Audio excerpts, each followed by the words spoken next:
Hello and welcome. It is the completion of the second day of July 2020.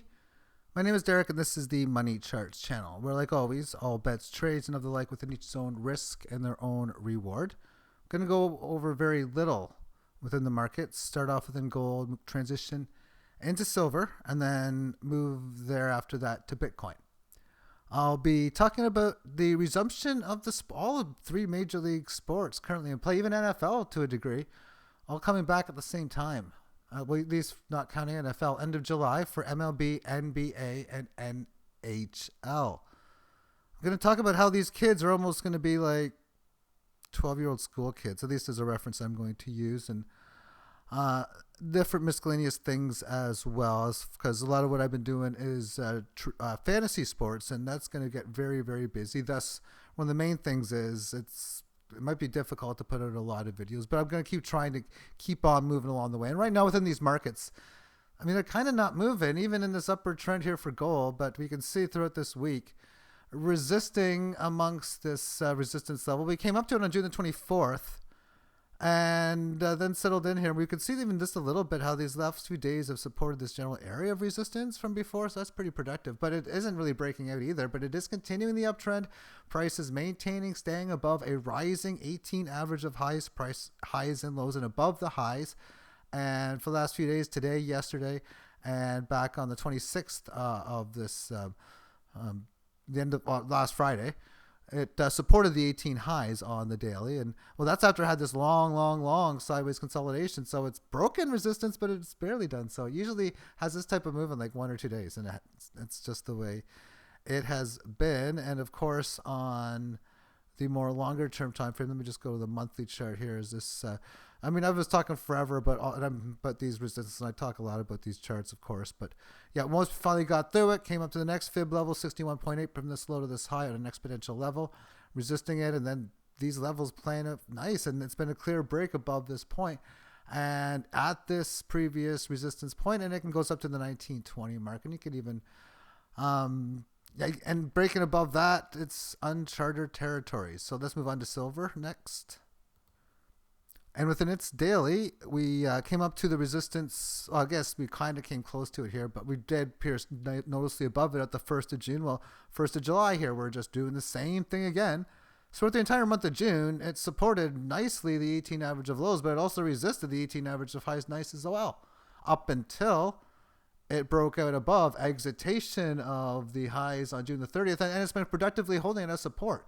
As we can see on Canada Day, July the 1st, finding support at that level, and even so far, and including right now, doing so at this point, and it's had this big resistance level break, because this resistance of 1854 tested big time at the end of last half of last year and the start of this.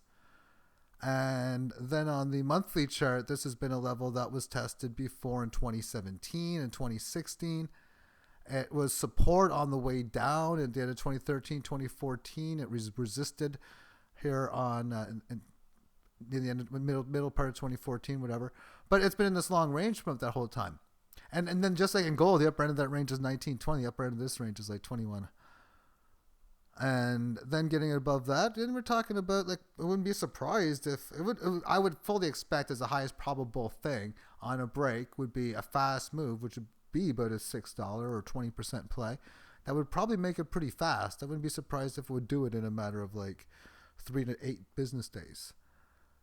But that would, of course, time will tell. And I'm just saying that would probably be, I think, one of the favorites within it. But I like the setup for silver and gold as we continue to move forward. Let's move on to Bitcoin. And for its daily chart, it came up to this high on like the end of April, which was well more than a month into the current situation, which occurred pretty much in the middle of March, even though we knew about it then. It's just it got serious around March 14th, which would be the red candle day. And resisting, okay, pretty much 10. Supporting, well, originally it supported here at 8,100. It hasn't retested that level. It had the opportunity here on the dates between May 21st, 24th, and 25th, and even the 26th, but Instead, it established a higher support level at 86.30. It has yet to retest that level.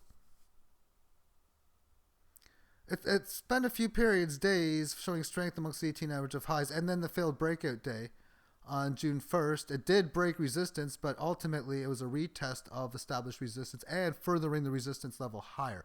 So we were talking, like I would have been talking about, resistance is at 10,074 because that was a high on May the 7th. Well, now this resistance range is 10,429. Or 10 forest base area, because that's where the level is high. So it's the general range area, and really this is like the middle of that range. Now it's like we got this high here, we got this consolidation in these two periods. So the general range of the upper end of this range is like 97 to 10.4. And the lower end will be established support on June the 10th. We retested it June the 15th. We've been retesting it consistently, resisting and supporting the previous support of 11th and 15th of June, or ever since pretty much June 25th, all week. As that's all we've been doing is just staying in the lower end of this, flirting and playing around with the 18 average of lows, but not breaking down yet either, thus staying in the sideways, not so volatile range. And we already know, I'm looking at, if we're going to come down on low volatile move, this is next support, and then again, this would be around 8,100, which going below that would be the must-hold areas would be starting. I mean, if we do go down to 7,000, I don't think we will, but if we do, that's where we're starting to enter the must-hold area, which is generally always a 61.8% move from the low to the high of a key level or key rally point like this. And I would do the exponential, so high, which is 10K, divided by low, which is like 3,600, so that'd be about 3 or something, to the exponent of would be 3.382 because as it moves up, 38.2% on the way up would be wherever kind of, and you can even use a ruler if you had a log scale. If you know exactly where 38.2% from here to here is, or in that area, whatever, then you'd be right. It's pretty much like right around here. So the must-hold area is around 56. So that's why getting down to like, noticeably below 7 would be okay. We'll see if Bitcoin's cheap, but it's either really cheap or it's the start of something not so good. And I do think as we move in these current situational times that we're in, that things are going to be very, very, very good. But I mean, we're seeing the world's changing. And I was in a conversation with someone just talking about like older school times, like generations ago, if they would look at our world today, how they wouldn't be able to see it. And I'm thinking, man, I mean, no one in New Year's Eve, people wouldn't have thought the world to be like this, or a year ago. Well, certainly the world has changed so much, and we're living through a big event that's going to be talked about for decades, centuries, and even maybe millenniums to come. For when we look back at like the start of this big type of world, because we had like the biblical times, the medieval times transitioning, and then the formation of the North Americas, basically 1800s, and that was the start of that. That's the start of now, like 1800. So they'll talk about the origins, of course, but the big event will not be 19. I mean, yes, there'll be I think even World War II, World War I, and any event that happened in the 20th century is going to be so underscaling to the 21st century, of course, 2020 to whenever, and whatever they name it in the future. So I think we're living through history. Another way I don't really say this much, if ever at all, but I've thought this for over 10 years, as in that we always today talk about World War veterans or people who fought in the army, about who fought for our freedoms. And for what they did, they did amazing things, not taking anything away. And a lot, as in the sense of, just different war situations. Did we ever get freedoms, or did we get them and lose them? And that's where I'm coming to. So yes, they fought for the freedoms. It's just we didn't maintain it. That's a good way of saying it. That's a better way, best way. And so now it's about us as a human civilization. I feel if we successfully will make this, to be able to get the freedoms that we deserve back, because that's something that I don't think we really have much of right now, and I pretty much know a lot of you would understand completely. So that's why I'm segueing this into the next part, which is professional sports. It looks like in National Hockey League, we're going to have games in Toronto and Edmonton, which means that there's only really 2 rinks that's going to be played. the Scotia Bank Arena in Toronto, and I think it's Rexall Place in Edmonton.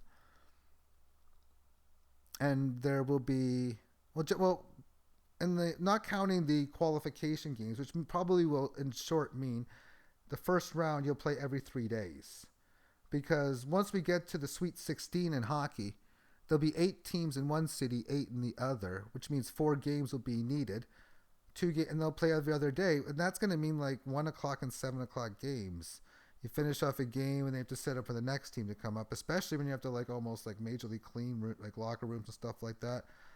I don't know how. I'm sure morning skates will work fine and everything and that, but it's going to mean 1 o'clock and 7 o'clock. But same thing in Edmonton around that time there, maybe even 2 and 8 Mountain Time, making it 1 o'clock, 4 o'clock, 7 o'clock, 10 o'clock Eastern. I haven't heard anyone say that, but it just makes logical sense. If that's the case, that's a ka-ching for me as far as please. That's awesome because I get a lot more profitability within that. With NBA, we're going to have situations where they're going to be playing in Disney World, and it's so much easier to put basketball all together compared to hockey because, well, hockey rink facilities versus basketball courts. Basketball courts so much easier. But they're all going to come in. That's the game I'm just trying to learn how to win. Baseball coming back, major leagues, that's going to be fantastic because that's a profitable game for me. I, in fact, made a nice little wager this morning on Korean baseball. I put down 25 American dollars, bringing back 275, or better than a 10x gain, or about a 10x profit gain. No, a bit better. Anyway, so I ended up making a unique strategy where I see, okay, this pitcher's not going to make it too long. He just get out of the first inning. Boom. That's that's looking good to start. Other pitcher, I got to fade him.